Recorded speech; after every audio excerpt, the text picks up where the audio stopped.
Riyadus Saliheen. Chapter 10, Hastening to do good deeds. Allah, the Exalted, says, "So hasten towards all that is good." Surah 2 verse 148. And march forth in the way, which leads to forgiveness from your Rabb, and for Jannah as wide as are the heavens and the earth, prepared for Al-Muttaqin, the pious. Surah 3 verse 133. Abu Huraira, may Allah be pleased with him, reported, Messenger of Allah peace be upon him said, "Be prompt in doing good deeds, before you are overtaken by turbulence which would be like a part of the dark night." A man would be a believer in the morning, and turn to disbelief in the evening, or he would be a believer in the evening, and turn disbeliever in the morning, and would sell his faith for worldly goods. Reported in Sahih Muslim. Commentary: this hadith tells that the day of resurrection will be preceded by a long chain of calamities. Because of the rush of these calamities, religion and faith will lose their value in people. There will be a race for wealth, so much so that people would not hesitate to compromise their religion and faith to acquire wealth. People will rapidly change their faces. This is what actually happening. In this situation true believers are exhorted to adhere strictly to faith, and perform noble deeds without delay. Uqba bin al-Harith, may Allah be pleased with him, said, "Once I performed the Asr prayer in Al-Madinah behind the Prophet peace be upon him. He peace be upon him got up quickly after finishing the prayer with taslim, and stepping over the people, went to one of the rooms of his wives. The people were startled at his haste, and when he came out and saw their astonishment at his urgency he said, I recalled that there was left with me some gold which was meant for charity. I did not like to keep it any longer, so I gave orders that it should be distributed." Reported in Sahih al-Bukhari. In another narration, Messenger of Allah said, I had left some gold for sadaqah in the house, and did not wish to keep it overnight.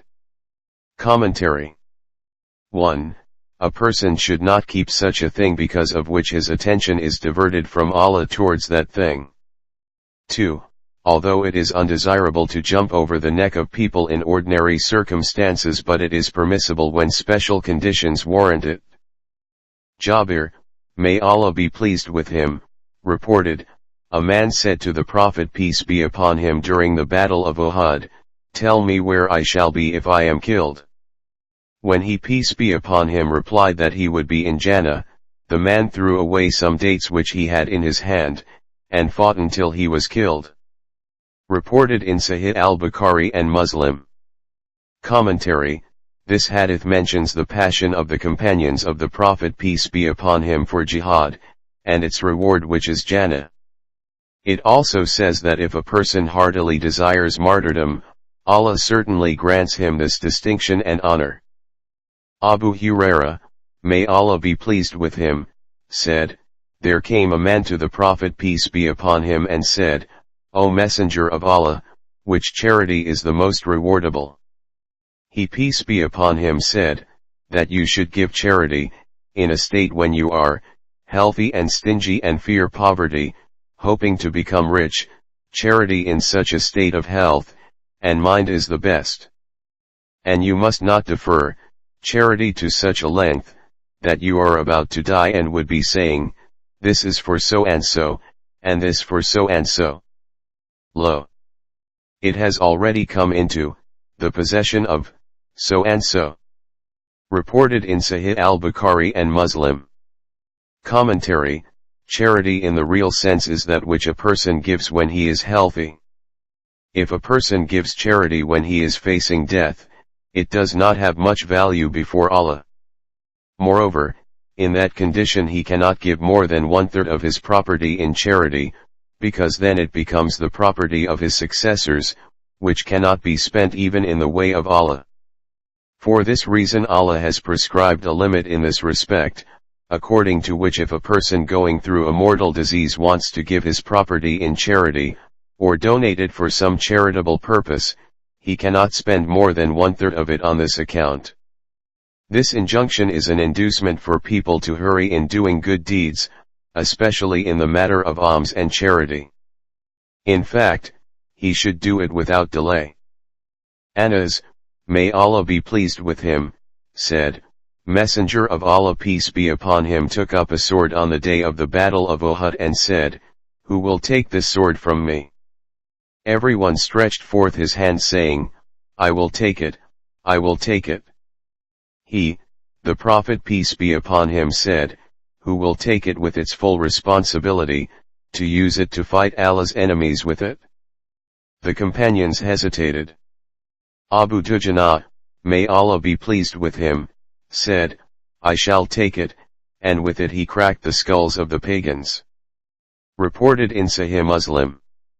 Commentary, this hadith mentions the chivalry and distinction of Abu Dujana, may Allah be pleased with him, but it should not be taken to mean that other companions of the Prophet peace be upon him showed cowardice on that occasion. The latter had in fact hesitated to get the honor and reward attached with the Prophet's sword. It is evident from the fact that when the Prophet peace be upon him offered it without any condition, everyone stretched his hand to take it. Az-Zubair bin Adi said, We went to Anas bin Malik, may Allah be pleased with him, and complained to him of suffering at the hands of Al-Hajjaj. He replied, Show endurance, for no time will come but will be followed by one worse than the present one, till you meet your Lord. I heard this from your Prophet peace be upon him. Reported in Sahih al-Bukhari. Commentary, this hadith contains the prediction that with the passage of time, conditions will become from bad to worse, with the result that rulers would become more and more cruel.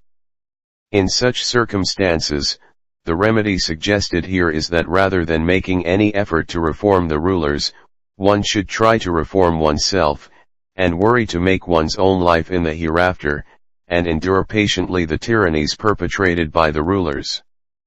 Abu Huraira, may Allah be pleased with him, reported, Messenger of Allah peace be upon him said, Hasten to do good deeds before you are overtaken by one of the 7 afflictions. Then, giving a warning, he said, Are you waiting for such poverty which will make you unmindful of devotion, or prosperity which will make you corrupt, or disease as will disable you, or such senility as will make you mentally unstable, or sudden death, or Ad-Dajjal who is the worst expected absent, or the hour, and the hour will be most grievous and most bitter. Reported in Jami at-Tirmidhi. Commentary, the purpose of this hadith is that, before overcoming of the obstructions, one should do one's best to improve his hereafter, by means of good deeds lest one is deprived of good deeds by some obstruction. Abu Huraira, may Allah be pleased with him, reported, on the day of the Battle of Khaybar, Messenger of Allah peace be upon him said, I shall hand over this banner to one who loves Allah and his messenger, and Allah will give us victory through him.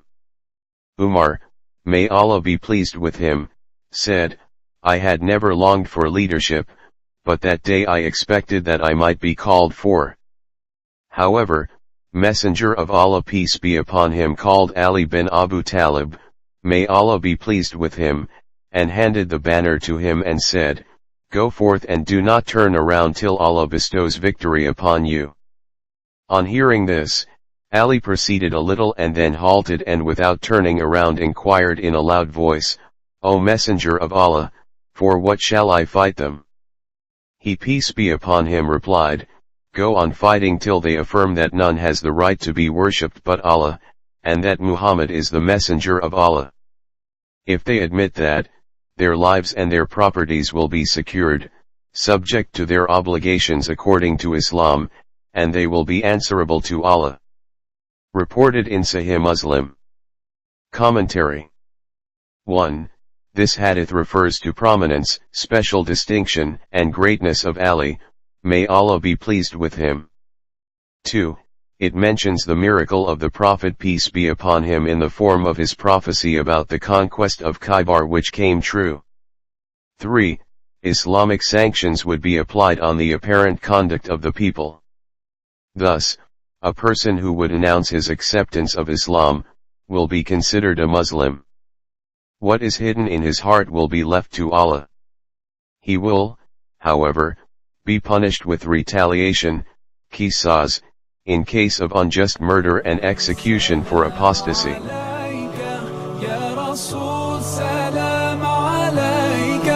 يا حبيب سلام عليك صلوات الله عليك.